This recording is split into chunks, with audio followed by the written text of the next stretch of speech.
माऊली रामकृष्ण हरी। कार्तिकी एकादशीच्या निमित्तानं सर्व वारकरी मंडळी आळंदीच्या दिशेने निघालेले आहेत। आज मी या वारकऱ्यांबरोबर गप्पा मारणार आहे। खरं तर प्रचंड थंडी आहे आणि या थंडीमध्ये ही सर्व वारकरी मंडळी निघालेली आहेत। आपण खरं तर आपल्या समवेत हे सर्व वारकरी मंडळी आहेत। नमस्कार। नमस्कार।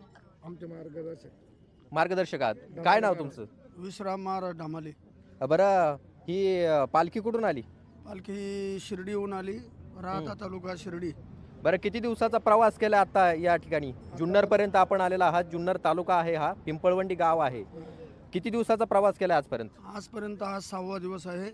6व्या दिवसाचा प्रवास सुखरूप चालू आहे। आता मग आळंदीला जायला किती दिवस लागतात बरं संपूर्ण? आळंदीला जायला अजून आम्हाला 4 दिवस लागतील। आम्ही अजून 4 मुक्काम करून 5व्या मुक्कामाला आळंदीला पोहोचू शकतो। आणि रस्त्याने देखील तुमच्यासारखे सर्व वारकरी मंडळींची आमची व्यवस्था ठेवतात, चांगल्या प्रकारची व्यवस्था ठेवतात। जरी थंडी असली तरी, ऊन असलं, वारा असला, थंडी असली, थंडीची व्यवस्था राहणारे मुक्कामाच्या व्यवस्थेवाले लोक आमची सर्व वारकऱ्यांची करतात। जास्त जर थंडी असेल तर ते घरामध्ये सर्वांना जागा देतात। आता मग एवढा तुमचा प्रवास आहे, मग संपूर्ण ह्या वारकऱ्यांचं मग चालूमध्ये संपूर्ण हे वारकऱ्यांचं नियोजन कशा प्रकारे होतं बरं? समजा आता आजारपण आलं, कोणाला काय आलं तर कसं काय होतं? आजारपण जरी आलं, रात्रीच एक आमचा वारकरी आजारी पडला होता। आमचे माझ्या जवळ उभे असलेले आमचे या पालखीचे व्यवस्थापक आमचे उत्तमराव आरंगळे पाटील यांना फोन आला। रात्रीच त्या वारकऱ्याला आम्ही आळा फाट्यावर वायकर म्हणून डॉक्टर आहे त्या हॉस्पिटलमध्ये ॲडमिट केलं आणि त्या डॉक्टरने एवढी मोठी तात्काळ सेवा दिली का त्या वारकऱ्याला एका मिनिटामध्ये त्यांनी नीट केलं आणि तो वारकरी सध्या आता आमच्याबरोबर पायी चालू आहे। आता तुम्ही किती वर्ष झाले जात आहेत बरं आळंदीच्या वारीला? मला हे 38वे वर्ष आहे आणि माझ्या जवळजवळ हीच वारी नाही तर माझी पंढरपूरची जवळजवळ यंदा येणारी वारी ही 44वी वारी आहे। वयाच्या 20व्या वर्षापासून पायी पंढरपूरला जातो, आळंदीला जातो, पैठण, त्र्यंबकेश्वर, अजून आमच्या जवळ पुणतांबा म्हणून क्षेत्र आहे तिथपर्यंत। किती वारकरी आहेत आता ही सर्व मंडळी? बरोबर आता 100 वारकरी आहे। बरं, मला सांगा, आपण वारीला जातो आणि डोक्यावरती तुळशी वृंदावन घेऊन जातो, याचं नक्की कारण काय बरं? ही भगवंताला तुळसप्रिय आहे महाराज। कारण भगवंताने तुळशीला असं वरदान दिलेलं आहे की मी तुला माझ्या बरोबर वागवेल। ती फार मोठी कथा आहे, आपल्याला सांगायला वेळ नाही। भगवंताची आवड जर असेल तर तुळशी हारगळा कासे पितांबर आवडे निरंतर ह्याची ध्यान, असे आमचे तुकोबराय म्हणतात। भगवंताला फार तुळसप्रिय आहे। जशी भगवंताला तुळसप्रिय आहे तसे भगवंताचे हे जेवढे वारकरी आहे, भोळे बाबडे भक्त, यांच्या गळ्यात देखील तुळशीच्या माळा असतात।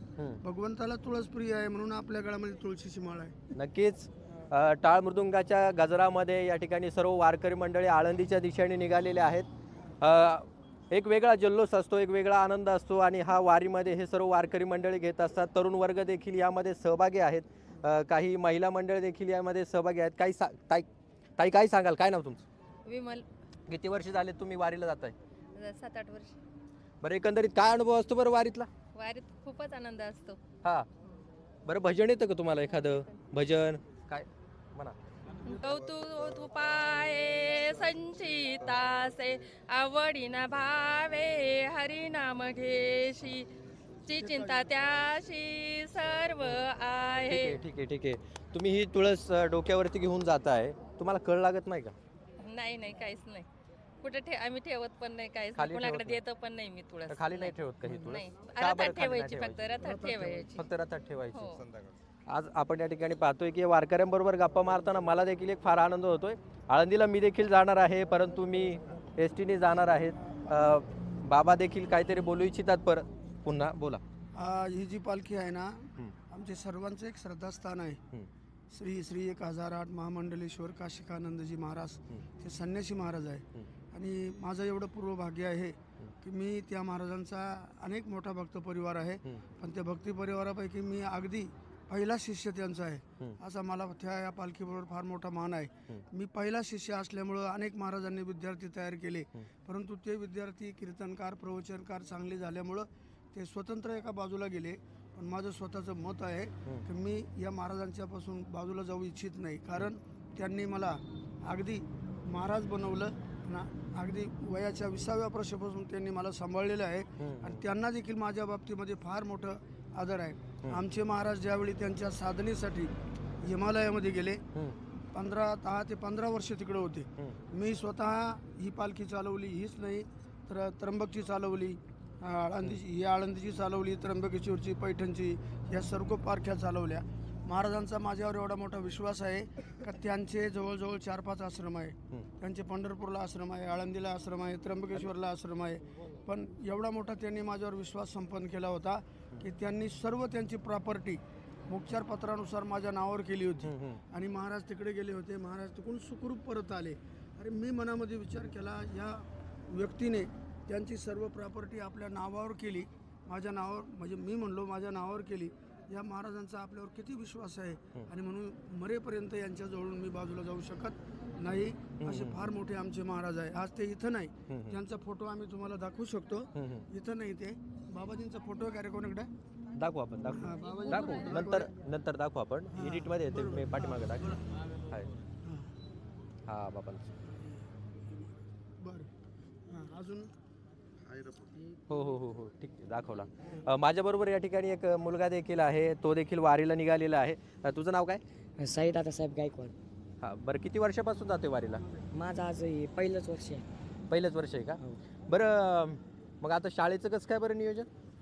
सरांना सांगितलं, सर म्हणे जा म्हणे. किती दिवसाची सुट्टी काढली आता? आता एक 15-1 दिवसाची काढली. 15 दिवसाची.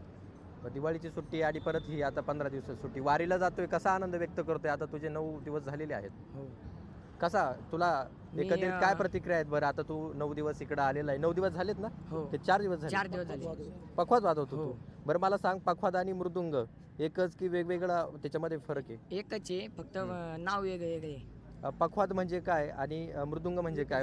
पखवाज म्हणजे मला वाटतं लाकडाचा असतो आणि मृदुंग मातीचा असतो का? असं काय आहे का? दोन्ही सेमच आहे, म्हणजे फक्त नावात चेंज आहे. कारण तू पखवाज वाजवायला आहे. पखवाज कुठे शिकलास? मी रात्यात शिकलोय, संतोष महाराज दीक्षित त्यांच्याकडे शिकलास. आपण पाहतो तरुण वर्ग देखील यामध्ये सहभागी आहे. काही वयस्कर मंडळी देखील चांगल्या प्रकारे सहभागी आहे त्याच्यामध्ये. आजीबाई, किती वर्ष झाली वारीला जात आहे? 5 वर्षे झाली वारीला जाते. काय एकंदरीत कसा आहे अनुभव छान वारीचा? आहे वारीचा अनुभव. आपल्याला म्हणजे हिंमत येते, ताकद येते. बाबा आपल्याला सगळं निर्माण करतो. आपण बाबाचं नाम घेत चालतो. आपण बाबाचे नाम स्मरण केलं तर आपलं कोटी कोटी पुण्य काम येतं बाबांचं आपल्याला. बरं पाय वगैरे दुखतात का? इतकं चालताय तुम्ही आता? पाय दुखत आहे, पण सकाळी उठून चालायला लागल्यावर काहीच वाटत नाही. हा ना? हो. अरे वा, पंढरपूरला जाता का मग? पंढरपूरच्या 5 वाऱ्या झाल्या. आळंदीची पहिलीच वारी आहे. त्र्यंबकेश्वरच्या 2 झाल्या. आणि याच्या मागे मी संस्थानमध्ये काम करीत होते, साई संस्थानला, शिर्डीला नोकरीला होते.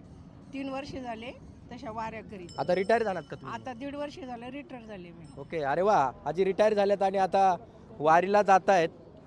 खरं तर हा सगळा एक आनंद सोहळाच असतो वारीला जाण्याचा. काय सांगाल तुम्ही देखील बाबा? काय आता सांगायचं ठरलं तर फार महत्त्वाचं म्हणजे मनुष्य जन्माला येऊन वाऱ्याच करायला पाहिजे खऱ्या. वारीपेक्षा हे दुसरं साध्यच नाही. नामस्मरण आणि वारी केली तर मनुष्य जन्माचा पूर्ण आयुष्य सार्थक होत आहे. याच्या पलीकडे दुसरं काही नाही. बाबा, मग दिवसभरात किती किलोमीटर तुम्ही चालता बरं? किती प्रवास करता? 25-30 किलोमीटर चालतो. सकाळी किती वाजता उठता आणि सुरुवात कधी करता चालायला? मग आवरून धरून सगळं मग चालायचे, आपल्याला एवढं अंतर पार करायचे, कसं काय? 4ला उठायचं, 1 तास आंघोळ करायचं, 5 ते 6 काकडा करायचा, तिकडून पुढे चहा पाणी घ्यायचा. चहा पाणी घेतल्यानंतर ज्ञानोबा तुकाराम सुरुवात करायची. संध्याकाळी किती वाजेपर्यंत चालायचे? 7 वाजेपर्यंत. 7 वाजेपर्यंत. 6 वाजेपर्यंत. म्हणजे थोडक्यात आता लवकर अंधार पडतोय आणि मग त्या नियोजनात मग आपण कुठेतरी जिथं तुमचा स्टॉप असेल तिथं थांबायचं. तर 6:30 पोहोचतो आम्ही. 6:30 पर्यंत मुक्कामी ठिकाणी जातो. हा ना? तर मंडळी, आज आपण ह्या वारकऱ्यांबरोबर गप्पा मारलेल्या आहेत आणि ही सर्व वारकरी मंडळी कार्तिकी एकादशीच्या निमित्तानं आळंदीला निघालेली आहेत. आणि जाता जाता सर्वांनी आपल्याला आता ह्या ठिकाणी नारायणगाववरून महेश कराळे सेठ म्हणून आहे, त्यांनी इथे येऊन नाश्ता देतात आम्हाला. ते प्रत्येक वर्षी या ठिकाणी देतात. महेश शेठ कराळे आहे इथे, ते नाश्ता देतात आम्हाला इथे येऊन. ओके, ठीक आहे. बरं, जाता जाता सर्वांनी म्हणायचे रामकृष्ण. जाता जाता सर्वांनी एकदा म्हणा, जय जय रामकृष्ण हरी. जय श्रीराम. जय श्रीराम. महाराज की जय. जय.